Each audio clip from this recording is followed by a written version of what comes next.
Bonjour à toutes et à tous, bienvenue sur Agriculture des Outre-mer, un podcast d'Outre-mer 360. Bonjour à tous et à toutes, vous écoutez le podcast Agriculture des Outre-mer en partenariat avec l'Odéadom.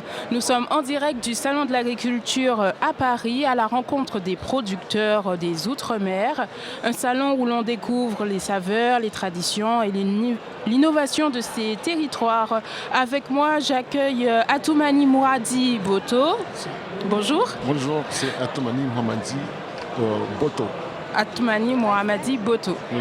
Vous êtes le président de l'association Saveurs et Senteurs de Mayotte. Vous exposez sur ce SIA, sur ce Salon international de l'agriculture. Alors tout d'abord, pouvez-vous nous parler de votre association? En fait, je suis le vice-président de l'association Saveurs et Senteurs de Mayotte. En fait, l'objectif, c'est surtout relancer la production de la vanille.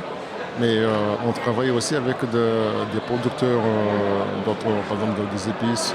On a aussi tout ce qui est café, cacao et d'autres produits. Parce qu'on dit saveur et senteur, donc on prend tout. D'accord. Alors vous également, vous êtes agriculteur, producteur de vanille. Comment ça se passe sur votre exploitation?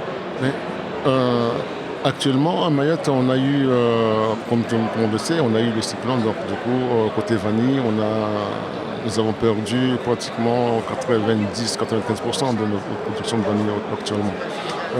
Mais on essaie de se relancer. Pour moi, chez moi, par exemple, j'ai tout perdu, mais là actuellement, heureusement que nous avons, par exemple, la Fondation de France qui nous suit. Nous avons d'ailleurs relancé une commande de traitement pour qu'on puisse relancer la production.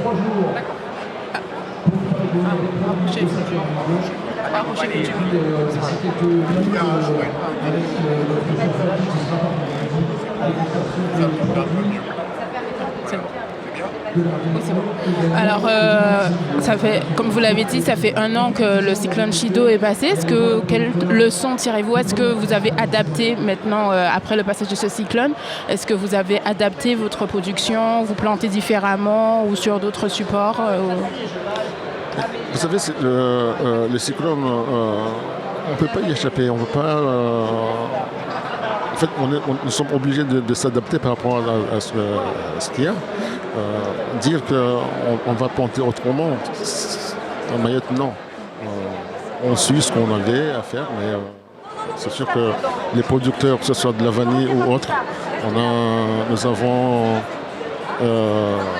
décidé d'essayer de faire plus que ce qu'on avait. Alors sur votre stand, vous présentez un certain nombre de produits. Je vois il y a de la vanille, il y a du café. Alors parlez-nous des différents produits que vous avez amenés pour les visiteurs. Comme je vous l'ai dit, l'association c'est Saveurs et Senteurs de Mayotte. Donc du coup, nous avons justement de la vanille en gousse, ou la vanille en pâte, ou la vanille en sirop, ou de sucre de vanille. Nous avons du sel avec la vanille aussi. Nous avons du café, nous avons du chocolat, tout ça c'est de Mayotte. D'ailleurs aussi il y a l'association qui s'appelle Café et Cacao de Mayotte qui est adhérente aussi à l'association Saveurs et Senteurs. Donc l'association Café et Cacao de Mayotte, c'est justement des gens qui se sont dit il faut aussi relancer cette production-là, du café de cacao. Donc nous sommes aussi adhérents de l'association Saveurs et Senteurs. Nous avons aussi des épices, nous avons aussi des adhérents qui nous font aussi des épices. Par exemple de girofle, de la cannelle, du poivre aussi, du curcuma. D'accord. Alors, comment vous écoulez votre production? Vous vendez sur des marchés? Vous avez des liens avec des transformateurs? Comment ça se passe pour vous? Nous vendons surtout sur l'île, en fait. Nous sommes surtout sur l'île, il y a quand même de la demande. Mais on profite aussi de cette occasion de venir ici à Paris pour pouvoir vendre aussi, mais aussi se faire connaître. Parce que, si on se fait connaître, mais on ne peut pas vendre.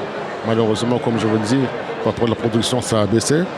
Mais on a des contacts, par exemple, de la vanille avec des grands chefs ici ou ailleurs qui nous demandent de venir aussi. D'accord, très bien. Alors, on va parler un peu de la production de café, de cacao, principalement de café. J'ai vu que vous avez plusieurs sortes, vous proposez aux visiteurs plusieurs sortes de café. Alors, pouvez-vous nous parler un petit peu de cette production? Nous avons du café moulu. Nous avons aussi du café moulu avec de la vanille de Mayotte. D'ailleurs, la vanille de l'association Saveur Senteur. Et nous avons aussi du café en grains. Le café de Mayotte, c'est un café qui est avec des petites graines en fait, contrairement à d'autres cafés, qui vient de Gabon, qui s'appelle Koelou. D'accord. C'est une variété qui est adaptée pour Mayotte. Oui. D'accord. Est-ce que c'est des cafés que les personnes consomment ou connaissent ou ont perdu de vue? Est-ce que c'était consommé auparavant, ce café? Oui, auparavant, c'est pour ça qu'on a mis l'association, parce qu'auparavant, il y avait la production était un peu plus en fait. Après, nos parents ou nos grands-parents, à un moment donné, ne savaient plus où vendre, donc du coup, ils ont tout arraché pour mettre à la place des bananes et manioc le reste. Donc nous, justement, nous sommes venus avec cette association-là, nous sommes une trentaine de producteurs.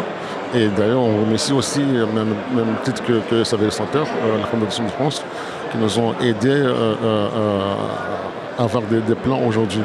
Nous avons les 30 producteurs, nous avons pu avoir des plans de café ou de cacao, grâce à la Fondation de France aussi.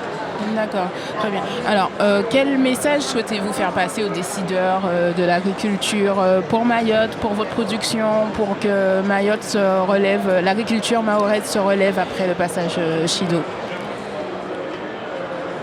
Ça, c'est une très bonne question. Parce que le message, en fait, les décideurs savent ce qui se passe à Mayotte. Honnêtement, tout le monde sait ce qui se passe à Mayotte. Parce que depuis le cyclone Chido, il y a eu, je sais pas, une cinquantaine de visites qui sont passées là-bas. Tout le monde sait ce qui se passe à Mayotte. Donc, dire que je dois donner un message, alors qu'eux, ils savent ce qui se passe à Mayotte. Vous voulez que ça aille plus vite? C'est des aides, il faut avoir des aides. Là, je vous ai parlé de la Fondation de France. Heureusement qu'ils sont là, qui nous ont aidés. Moi, je parle de l'association Saveur Senteur, je parle de l'association Café Cacao. Bon, je suis adhérent à ces deux associations.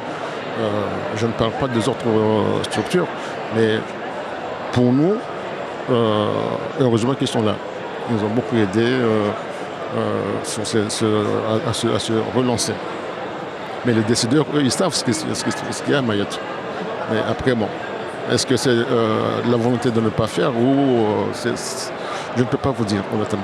D'accord. On espère que vous seriez entendu pour que l'agriculture mahoraise avance. Je vous remercie beaucoup, Monsieur Atoumani Bouto, et à très bientôt sur ce salon. Merci à vous. Ouais.